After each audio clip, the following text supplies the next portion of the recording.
Hi, good morning, everyone. As everybody gets situated, thank you for coming to this panel on innovation and regulation, a topic that is exactly what I cover for the journal.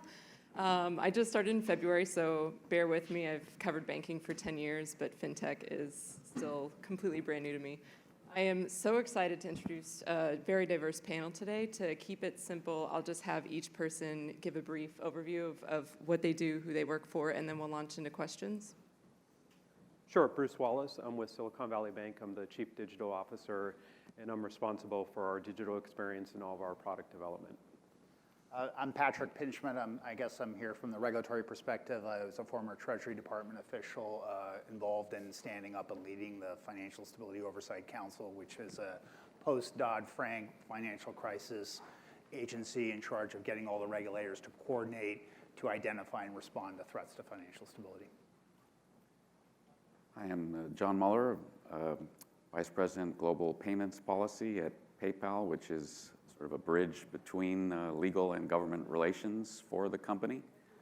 And on the panel, partly for the historical experience of having been the general counsel at PayPal in the very early days when we were dealing with regulators for the first time. Thanks. I'm Alex Acree, Managing Director at Fenway Summer Ventures.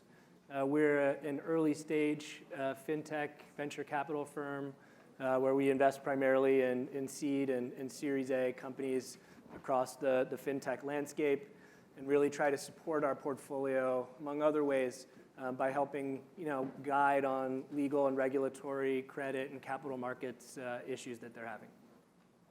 And John Betcha, General Counsel and Chief Compliance Officer for Circle. We're a payments company based in Boston, Massachusetts. I've been very engaged with regulators at early stage, especially around regulations for digital currency. Thank you, gentlemen. My first question is simple and yet complicated. How do you define fintech? Any order you want to go here? Oh, there's whoever feels prompted. So, I'll jump in. I guess I would say don't really try to define fintech. Really, the external world, in a sense, defines it for us or uses it in many, many different ways. To me, fintech is just a new code word for financial services. And every financial services company is really a fintech company, whether they know it or not, if they are going to stick around and be around. And in the public perception, it tends to hop around a lot. So recently, marketplace lending is more and more equated with fintech, but obviously fintech goes way beyond that to payments, insurance, securities, trading, pretty much all of financial services. And I would agree with that. I do think that the term is really being defined every day and changing every day by what's happening, in the entrepreneurial community and among the large traditional financial institutions. In general, I think of fintech as a spectrum or a melding, if you will, of tech-enabled financial services companies and financial services-focused technology companies. Where one ends and one begins is hard to tell.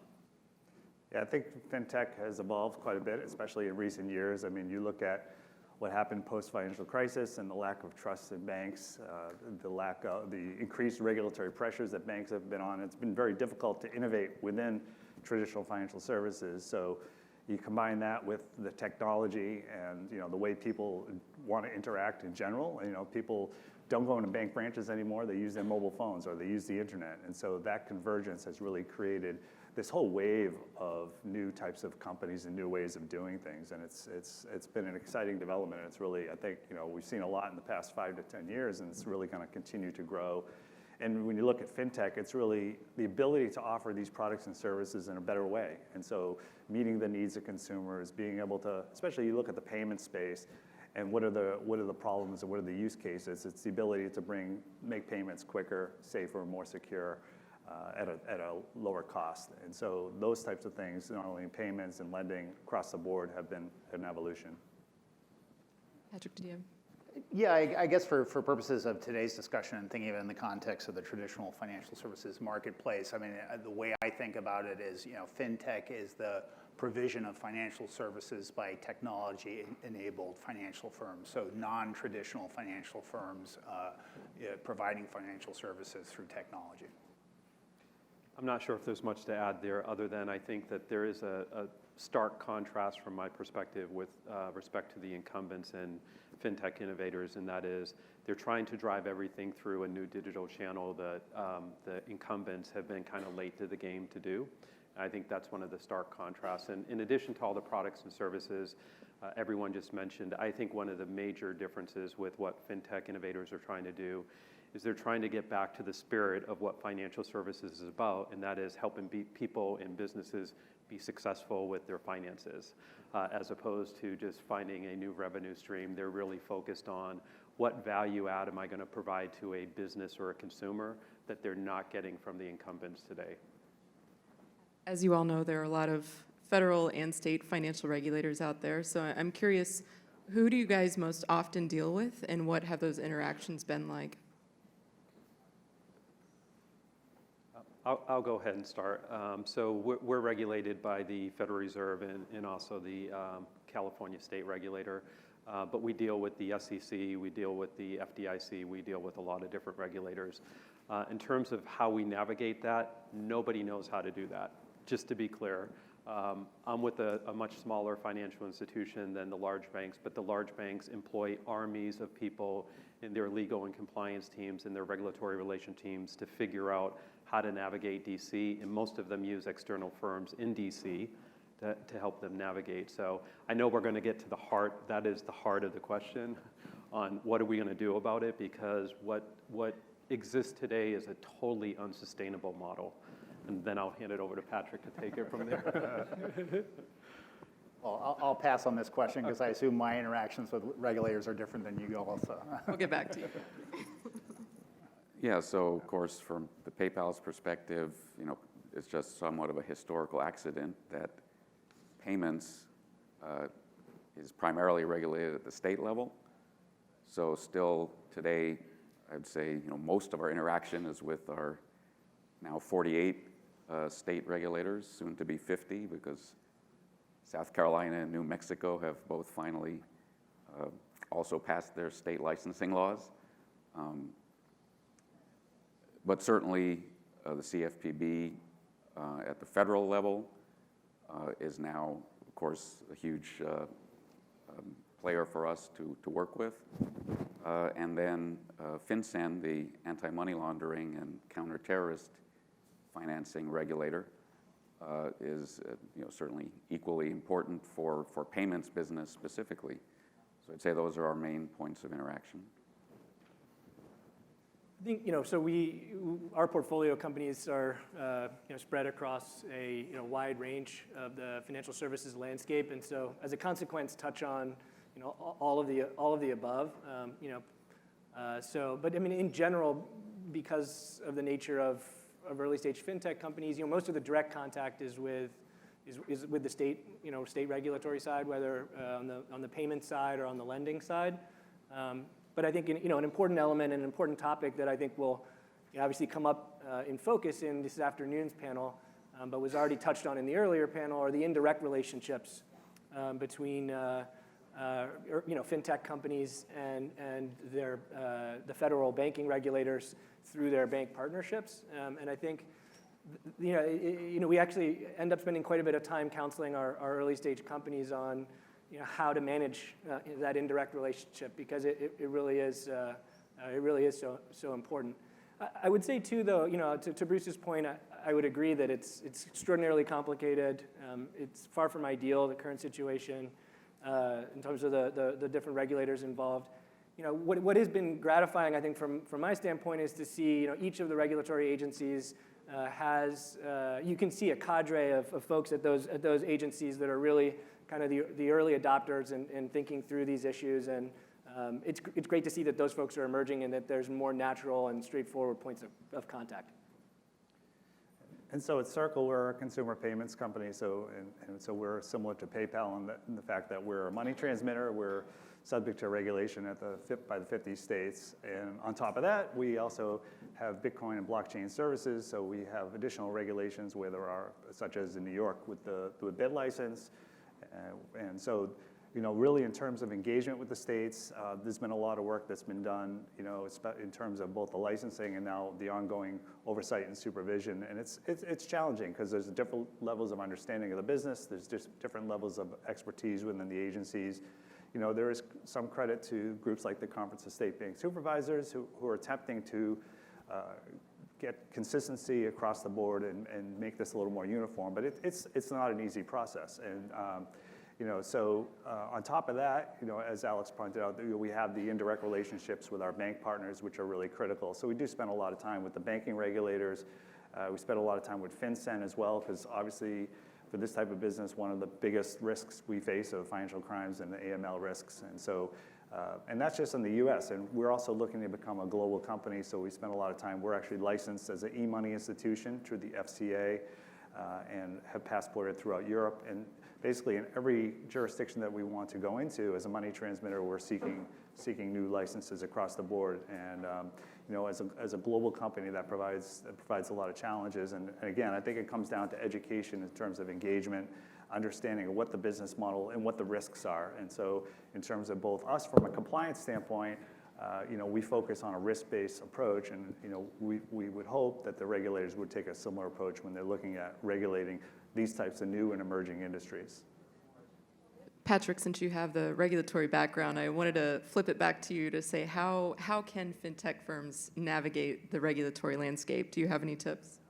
Okay, well, that's obviously the key question here today.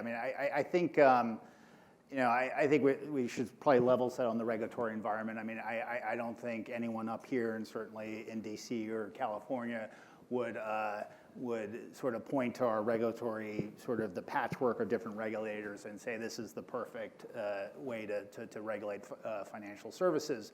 But it is what we have, and there was an effort to try some regulatory consolidation in the wake of the crisis, and that was really impossible to do. So I think what we're left with is we have a lot of different regulators.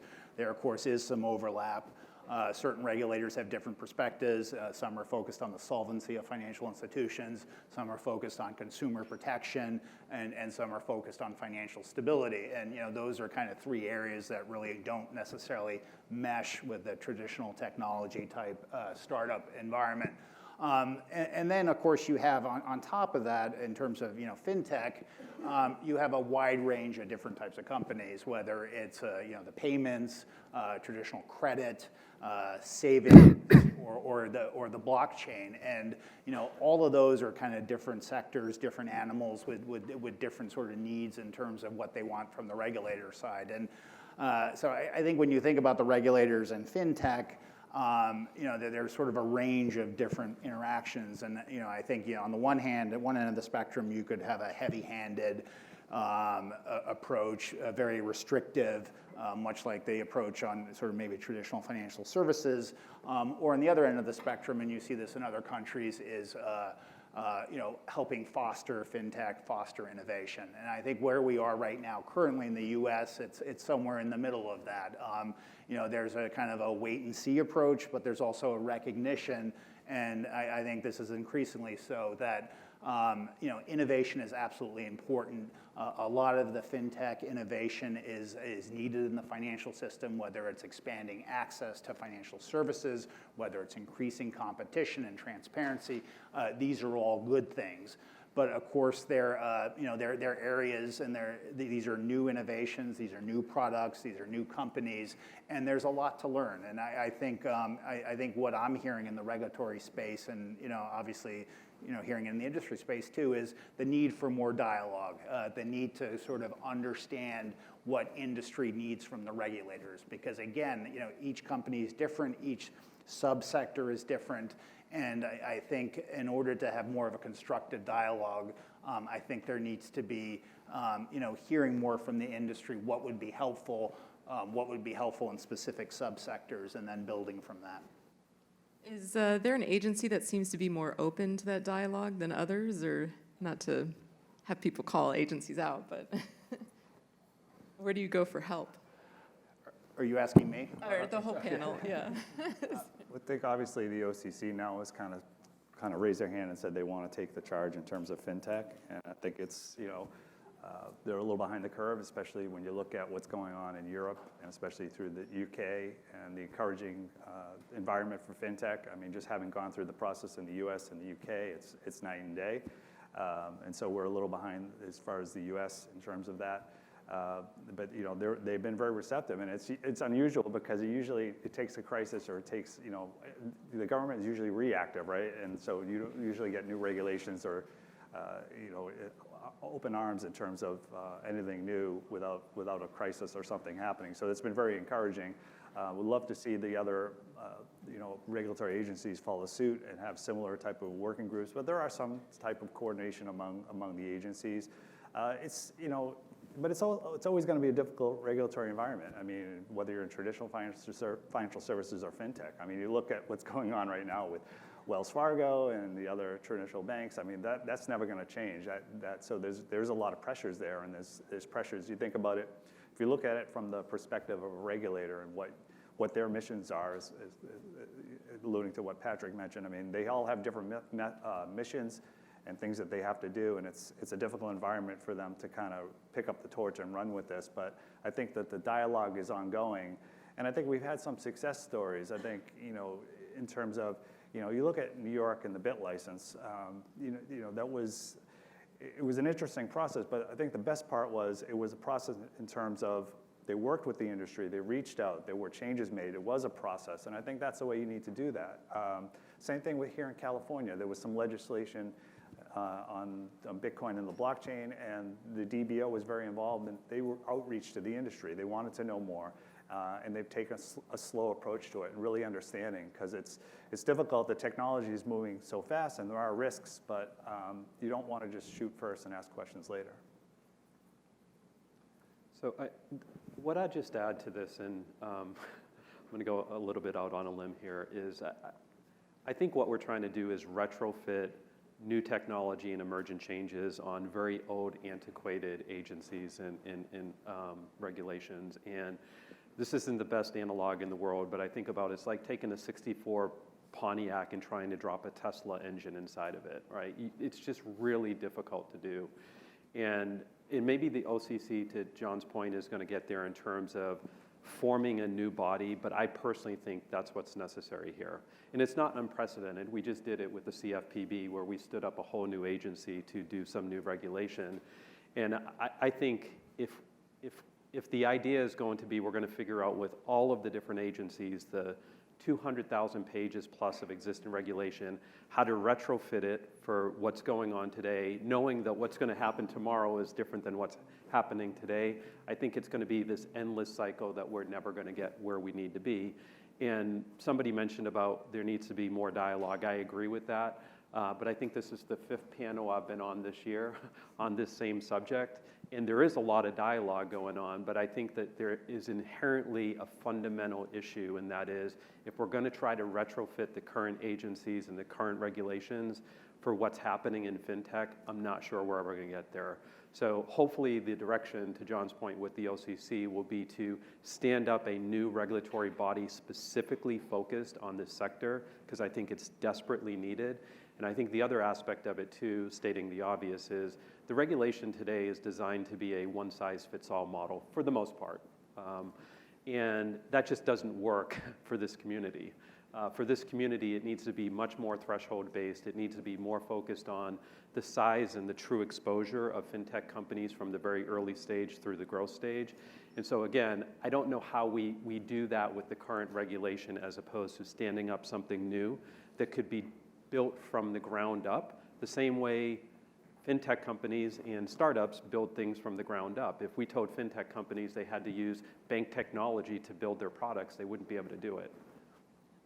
And to ping off your point, obviously the OCC is looking into fintech regulation. I know the Fed is. I know Congress is looking at certain proposals.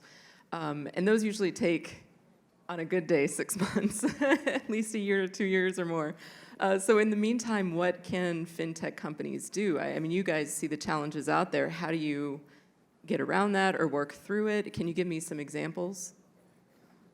I would just jump in to say, just tactically, for the startups in the room that, there's a lot of leading law firms that are putting together fantastic groups to help out. But what I would say is, as well, to supplement that, is that there are a lot of advisors that you can look for. Believe it or not, like what's happening in fintech is one of the most exciting things to happen in financial services probably ever, right? And so there's a lot of folks who are quite experienced in the way that the current system works, that are looking for ways to get more involved with early stage companies. And that's something, again, that I would definitely encourage startups to do, is try to identify those advisors that can provide, for lack of a better word, air cover, for the kinds of things that they want to achieve while they're out kind of running the ground game on a day-to-day basis. So that's something I'd throw out there.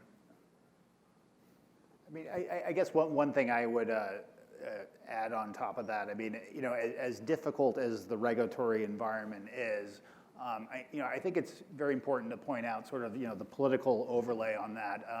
There is a very strong, I mean, this isn't just talk. I think within the regulatory community, within Congress, there is an appreciation for fintech. There's a recognition that this is important and innovation needs to be fostered. And so there is a window here for a tremendous amount of dialogue that is not just beneficial for the regulators, but also for the industry. Because I think what everyone worries about is there's one or two bad apples. They're doing something. They're taking advantage of consumers, or they're introducing a product with financial stability risks, and that causes problems, and then that changes sort of the dialogue and the nature of the conversation. So I think it's at the individual level, individual firm level, it's important to kind of understand what's compliant, what's helpful and useful, and then sort of as a group, as a whole, to move forward with that conversation, because it is a very favorable backdrop right now. Yeah, I have two suggestions. So one is, actually one of the things that's fascinating to me about watching startups is they're great at building communities, but when it comes to building a community to work with the regulators, it hasn't really happened. And I think it's a missed opportunity. And I know there's a competitive nature to that. But if you look at the 6 or 7 major subsegments of fintech, I think there's a great opportunity for some of them to build more of a community approach with the regulators, because right now the regulators are getting a lot of one-on-one from them, one-on-one from the incumbents. The incumbents, quite honestly, have more money, more lobbyists that can get in front of the regulators. And so I think building some communities with the subsegments would help. The second thing is, I actually think the regulator should be more open to inviting the community to come in to help them figure it out.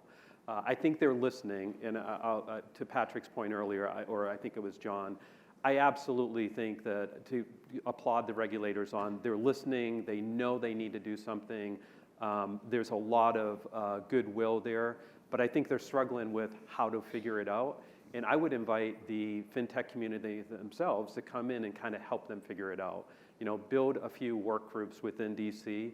I know the fintech companies are very thin on resources, and it's not as if they want someone to go spend the next 2 or 3 months in DC, but I think building a community to address working with the regulators, and then the regulators being open to letting them help define the path forward, I think is probably the best short-term thing we could do. Are there? I think a couple things here too. I mean, I think we have a real opportunity, and I think from the regulator's perspective, there's a number of reasons why they should step in here, and obviously there's an ability to provide consumers new products and services, but there's also risks. And we've seen risks play out before with shadow banking and other things like that, where if things are happening outside of the regulated space, there's issues here.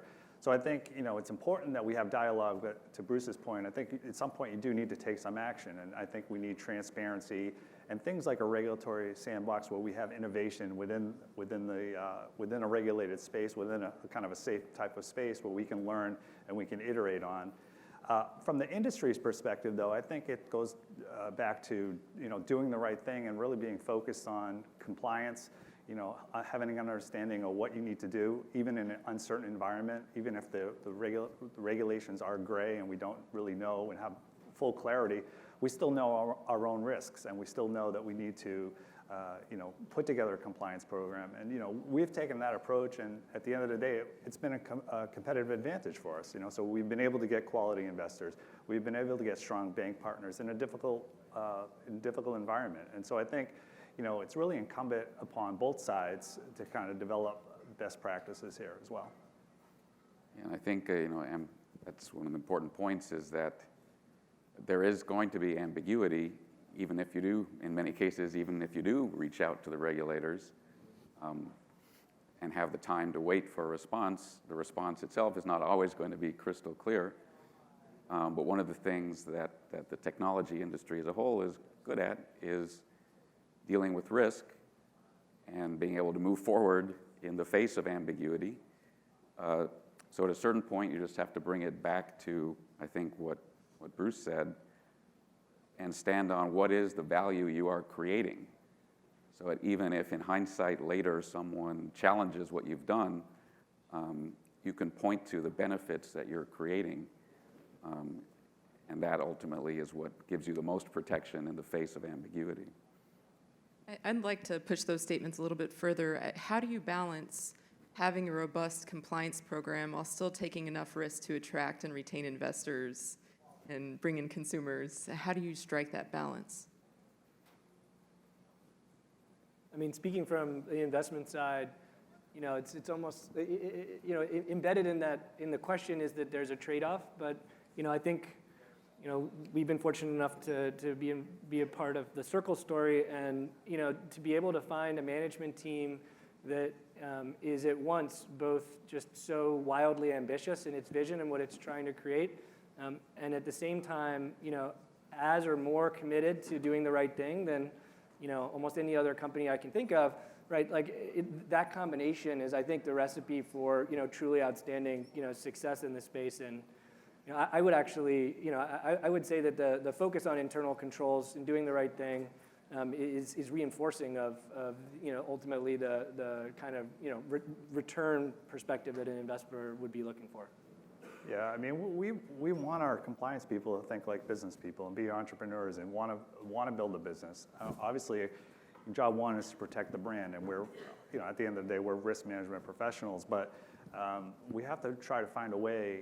The business people and the product people always going to want to try to push the envelope, and that's difficult in an uncertain environment.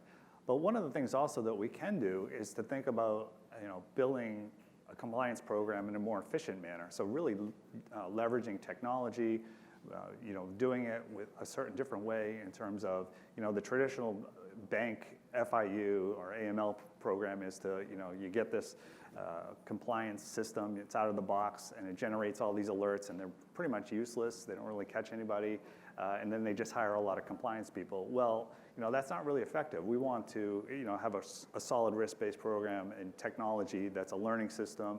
We utilize machine learning, artificial intelligence. We look at behaviors. We look at the digital fingerprint of our customer when we onboard them. We really want to understand who our clients are, what are the transactions that are flowing through our system, and we do that in a way which hopefully is really efficient and is cost-effective as well. And so to acquire customers, to maintain customers, it's really a fraction of the cost that traditional financial services institutions do. So that's one way that we can help build the business from a compliance standpoint.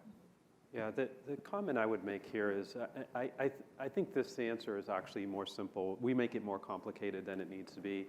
First of all, I think the regulators are accustomed to dealing with risk within the financial services industry. That's what they do. But what they focus on is governance around the risk, right? The reality is there's going to be a lot of risk with not only what the fintech innovators are doing, but what's going on in financial services. And just, as an example for our particular business model, we probably have the most risky lending model in the entire banking industry because we are lending to pre-revenue companies. When we first started doing that, the regulators could not wrap their heads around how can you actually lend money to a company that doesn't generate revenue. And it was all around our governance and the independence of that governance that the regulators feel like there's a level of transparency on we're going to see what's happening, and there's independence on the governance over that portfolio. And when I think of some of the fintech companies today, and I think the challenges they have trying to explain their models to the regulators, I think the regulators are looking for more governance, independent governance, because there's always going to be a significant amount of risk. But if they feel like you have the right governance over the risk, they can get much more comfortable with the model. So I would agree with what Bruce said. I mean, I kind of look at this question as sort of as the one guy up here who's not in a company, but there shouldn't really be a trade-off between compliance and governance and looking out for your shareholders and your investors, because I think financial services is unique in the sense that reputation is everything, and there are rarely any do-overs in financial services if you've been found to defraud a counterparty or take advantage of customers. It becomes very difficult to regain that reputation and your currency in the marketplace. So I think both of those are absolutely fundamental to running a financial company. And if I could add just one point along those lines, within sort of the broad category of governance, is risk assessment. And having a written document, or in some cases more than one document, that shows that you as a company understand your risks well, is something that goes a long way with regulators and with lots of external audiences, not just regulators. So I think that's a key element of the whole governance process, is putting together a solid risk assessment document. To talk further about risk, I heard a couple examples like BSA, AML, but where do you guys see the biggest regulatory challenges in the next 6 months to a year?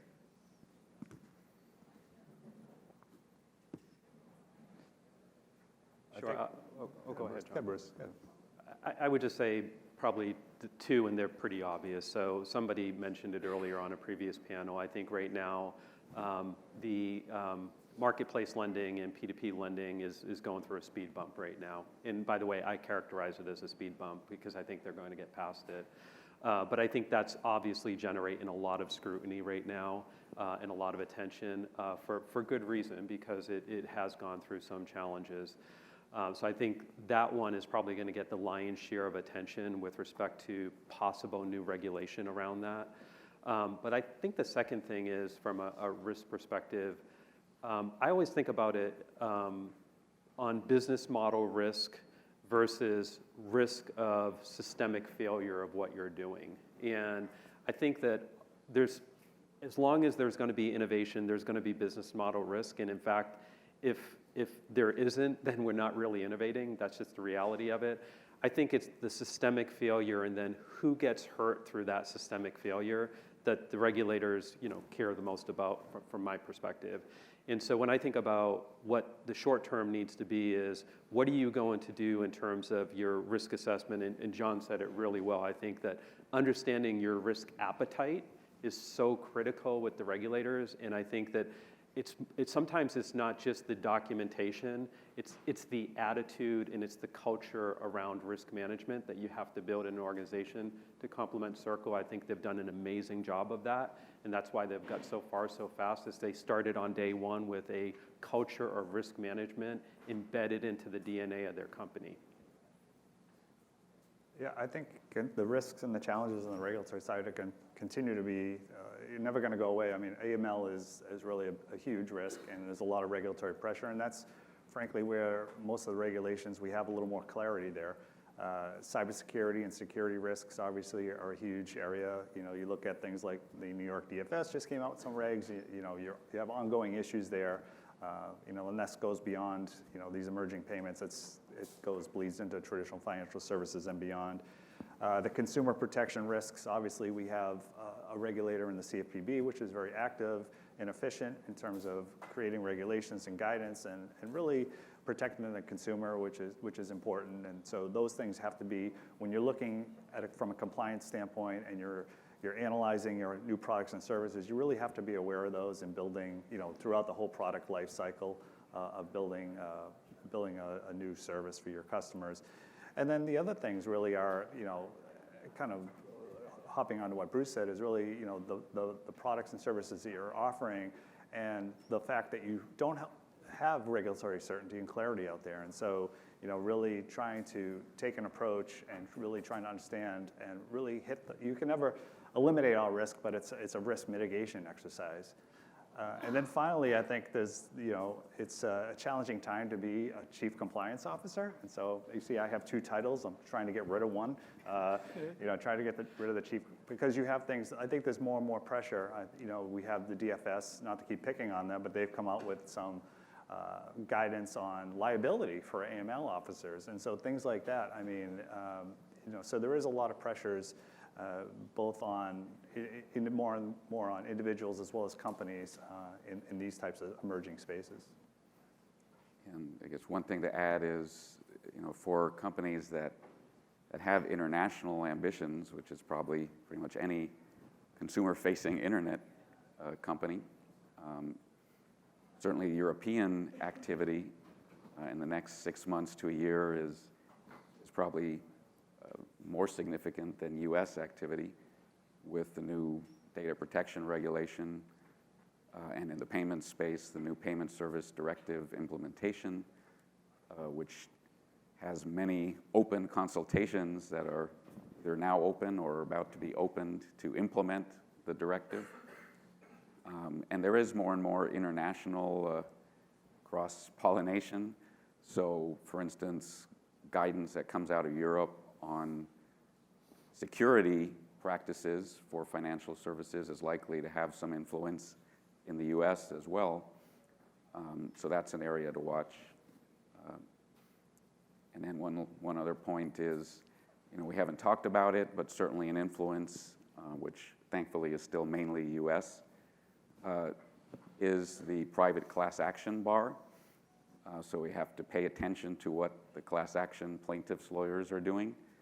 And certainly in the U.S. recently, there's been very heavy focus on the previously obscure Telephone Consumer Protection Act, a law that was supposed to prevent junk dialing or robocalling.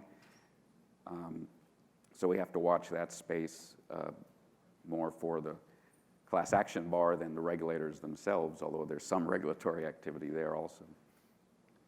And I would just, the last thing I would say on that is just, taking a slightly different look on this. When we look at all the regulatory risks over the next 6 to 12 months or 2 years or whatever, we think that there's a huge opportunity there, just to echo a little bit of what John was saying, on the compliance tech or reg tech side, to really alleviate the burdens, both on the companies but also on the regulators in terms of monitoring. I mean, we live obviously in a digital age, but as Bruce was saying, our regulations and our statutes are in many cases at best analog. And so, in this kind of world, our view is that we need better, intelligent kinds of computing systems and software to help make compliance programs more foolproof, and also to detect intentional wrongdoing. Thank you. And lastly, because I heard sort of the UK Sandbox approach in this conversation, there is some discussion that Congress would propose a bill to require the federal financial regulators to each have an innovation office to do a sandbox approach. Is that something that would be helpful, or do you have concerns with that framework? Again, I'll go back to what I said earlier in the spirit of being redundant. I think asking all of the agencies to do that will be a cluster. I think that having one or two agencies specifically focus on that, pick one, whether it's the LCC, the Federal Reserve, whoever, but I think trying to get them all to do that, first of all, government and innovation, sorry, Patrick, but being used together, the reality is that they don't have the DNA to do it. And so, and if I had a vote, I'm not going to get a vote, but if I had a vote, I would vote for the Commerce Department to lead it. I think that if you look at all of the different regulatory agencies, first of all, I empathize with the challenges that they have for all the points Patrick brought up earlier. They have incredibly difficult jobs. They're trying to ensure the soundness, the safety. They're trying to protect consumers, protect businesses, and they have, in essence, become enforcement agencies. The Commerce Department is in a really unique position where their charter is to help drive GDP and commerce in the United States. And so, at least in the interactions I've had with them, they absolutely understand, appreciate, and recognize the necessity to help the innovation economy because it helps the economy overall. I think it'd be really great if we could have them kind of lead the effort around whatever we want to call it, a sandbox or a place where, again, innovation can happen with some different requirements and some different regulations so that we don't kill too many opportunities too early in their life cycle. Yeah, and just on that last part that Bruce said, I mean, I think we are interested and curious about what a sandbox would look like here. I think we, I guess we have a concern that, a sandbox could function as a place to put interesting, innovative ideas that you don't really want to deal with too much and kind of leave them to the side. And so I think the design of the sandbox is critical to ensuring that it actually promotes innovation rather than just becomes a place to put things that you don't want to deal with in terms of changing actual regulations. I think it could conceivably become a very crowded sandbox, which is not to say that's a bad thing. Look, I think there is a recognition that some of the UK initiatives and other regulatory jurisdictions have actually worked quite well, and I think it would depend on how this sandbox was used. Was it a vehicle for collaboration, both on the regulatory side, sort of the back end, and then at the front end with the different types of companies across different subsectors of fintech. So it kind of creates a very constructive, concrete dialogue around very tangible issues. That could certainly be beneficial, but you are going to want the perspective of consumer protection, financial stability, safety and soundness to be part of that discussion. So I think there would have to be a role for the regulatory community, because I think the traditional regulatory community, because there is a need for education on both sides. I wanted to give a few minutes to open it up to audience questions. Does anybody have a question they'd like to ask the panelists?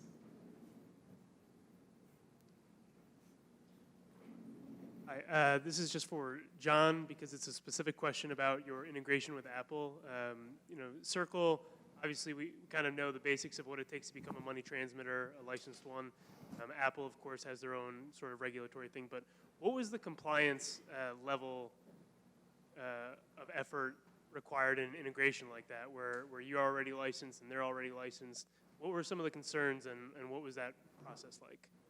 Yeah, so Joe's alluding to now iOS 10, so Circle as well as a lot of other payments companies, and now you were able to just go in through your iMessage and utilize the app without having to open the Circle app separately, and so you can actually send and receive payments right through iMessage, and it's pretty neat. So I encourage you to try it. Not only Circle but other apps as well in that environment. But from a compliance standpoint, it was similar to any other type of review of our new products and services, and so it's looking at the risks involved, and again, it's really how we onboarding the customers. What is the interface going to be like? Are there any gaps there potentially? Doing the risk assessment that John alluded to, really from to making sure that there's no holes there in terms of understanding where those transactions are coming and going. If I could jump in just quickly, because I think it makes a point that there are still ways to stay outside of direct regulation. So Apple itself is actually not licensed, and Apple certainly can afford to get very good advice on how to stay outside of areas where they need to be licensed. Basically, to oversimplify it, it's don't touch the money yourself, but they can play a critical role in ecosystem without having to be regulated. It's a somewhat narrow role, but it can be done. You guys all have another question? Hi, in regards to the Sandbox conversation we just had, you touched on it being a federal project. Do you see any future in maybe being a non-government project or a state project?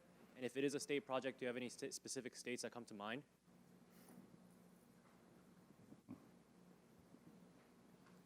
Well, I'll comment to Patrick's point. I mean, I think if the purpose of it is to help entrepreneurs better understand how to deal with regulation, I think it needs to be sponsored by the government. I think in terms of how it's curated, how it's managed, I do think we need people from the entrepreneur community to help the government with doing that. There are some other sandboxes today. There's a Fintech sandbox based in Boston that offers some great data services to Fintech startups. So I think there are things like that today, but from my perspective, the focus on this absolutely has to be how we can kind of ring fence a place where startups can work in an environment where they don't have to navigate the multitude of regulations that are out there in kind of a safe area, and where the regulators, quite honestly, will feel like there's the appropriate level of kind of oversight around what's happening there. And I do think, again, if we had the right government constituents leading that, with a focus on it's trying to help them get to market faster and be more successful, but do it in a safe way, I think it's a great opportunity. But I think if we try to have every single existing regulator try to figure that out, I'm concerned it's not going to go very far. I mean, I can speak to the example of the Financial Stability Oversight Council, which again, its mandate is not sort of consumer or fintech, but financial stability. And that, of course, you know, in terms of the composition of the FSOC or the council, you have the federal regulators, and then you have state-based representatives. There's a representative from the insurance side, representative from the state banking, representatives from state securities. So you have all pertinent voices at the table. So, I don't know what the perfect composition is for a regulatory sandbox, but again, there's an example in the FSOC in terms of having representatives from around the table. Thank you. I see a hand back there. So the fintech startups we see, like Circle, PayPal, and other ones that we know of, obviously they've managed to overcome the regulatory legal compliance hurdles. That's why they exist and they're doing well. Do you guys have any anecdotes of startups that got shut down or didn't manage to succeed because of regulatory hurdles? Either they didn't manage the hurdles well, or they just weren't doing the right thing. Are there any anecdotes that you've come across? Or maybe even the ones who were successful, have you faced any specific hurdles that you weren't able to overcome? Yeah, so I'm not going to name any specific startups, but we see it happening all the time in our portfolio. And I think it's less around they've done something specific that's violated a regulatory statute and they get shut down for that. It's more they cannot be successful and raise an additional capital because of the hurdles that they have in front of them. So again, I think that the barrier to entry around fintech is a little bit different than it is for some other startups because of the regulatory challenges. And so we have seen within our portfolio some really interesting seed and angel funded startups that could not raise a Series A because when the investors looked at what the hurdle was going to be from a regulatory perspective, they just didn't want to further invest capital in the company. I would agree with that. I mean, it's one of the lenses we will look at when we're evaluating opportunities is, the extent to which we think, either the company has figured it out or is going to be able to figure out how to, launch at a feasible time frame, given the regulatory issues that they have to deal with. I don't know. My personal view is that, we've seen a huge change even over the last 3 years with fintech founders being much more focused on this from the beginning and having devoted more time and resources up front to understanding what they need to do. It's much easier to do it right from the beginning or close to right from the beginning than it is when we used to see a few years ago where it was like, oh, darn it, we need to come back and figure out how to, fix things that are obviously broken. Yeah, I think it comes back to doing things right from the very beginning, like you said, and really having the resources in place and having the culture of compliance and really saying, okay, we're going to do things. It's a new environment. I think a lot of times you get people who come from more the technology side versus the fin side, and they don't really understand the regulatory environment, and so they don't either get support. Good advisors or good support there. And the other thing, I mean, it does take a lot of money and a lot of capital to do this, but you know, for a company like Circle, when we started up, you know, we built an in-house team, and so we didn't all you know, rely on outside advisors or consultants. We really decided we're going to learn it, we're going to do it internally, we're going to build it from the ground up, and I think that's been very helpful. And it's, you know, the key thing too for all these fintech firms, for the majority of us, we rely on banking partners, and there's still, you know, believe it or not, are only a few banks that are brave enough to work with, you know, fintech firms. SVB being one of those brave banks, and you know, it's really still a very challenging environment, and because they're under a lot of pressure, they don't see the benefits of it, especially with early stage companies. You know, so it's a little bit of a long-term approach, but so it's important to get those banking partners, to get those investors to do it, and have it the structure in place from the get-go. Thank you. I think we have a few minutes for one more question. And here in the front, or sorry. So, you know, one of the exciting things about innovation is when it really starts to happen at a mass scale, right? And the mass scale frequently happens when that innovation is available through the channels that people are comfortable receiving it from. And so, you know, there's a certain level of risk that, say, a company that's Circle's age would be willing to take on, although I do know you guys are very responsible compared to many companies your age. A different level that a company like PayPal that's been around for a couple of decades would do. And then, you know, a third level that a company like Silicon Valley Bank would take on. What's that process of tightening down the risk of getting it from the left side of the stage to the right side of the stage in terms of getting innovation to the market? John, you guys have done that pretty well, so. Yeah, it is a difficult challenge. You know, the danger, of course, is kind of the stereotype of going too far in the direction of getting too conservative. So it's the challenge of trying to retain the startup culture in a company that's, you know, now public and much larger, and operating all over the world. So it's definitely not an easy thing, and not something you can just dictate from, you know, have the CEO send out a video on the company intranet and make it happen. It's just constant back and forth within the governance process, as we were talking about. So, of course, having more resources and more time, as the history of the company means, you probably do have more oversight committees. Working within those oversight committees and ultimately up to the board of directors to constantly evaluate, are we at the right place in our risk appetite? And then fine-tuning as you go along. So it's not something you can ever say you've solved. It's just an ongoing challenge to build in the right governance and compliance processes, but without becoming a little bit too conservative.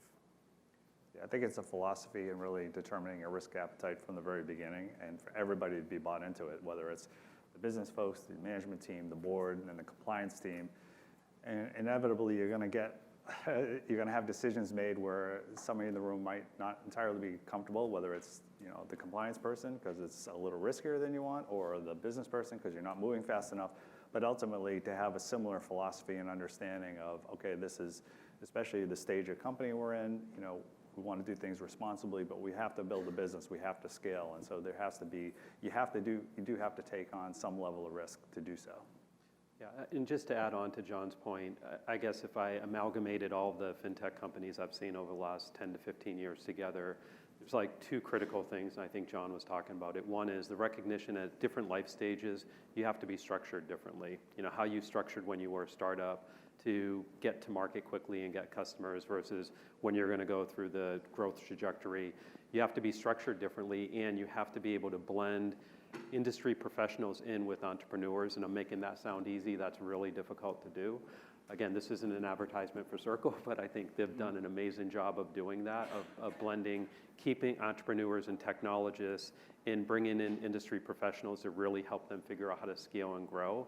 And recognizing from a founder perspective, you're probably going to have to give up some level of control around certain things to an industry professional that can help get you to scale. I think PayPal did an amazing job of that over the years too. Yeah, one thing, if I could just quickly jump in again, is, again, it's hard to draw the line between what's a fintech company and what's not a fintech financial services company. But maybe one characteristic, and something we try to do, is basically give the engineers, give the technologists a voice. Don't make compliance and risk appetite just something that the compliance and legal department is dealing with. Give the technologists and product team a voice in the risk appetite decisions. Thank you. Well, that's it for our time. Please please join me in thanking the panelists for commenting today and spending their time doing this. Thank you, everyone, for attending.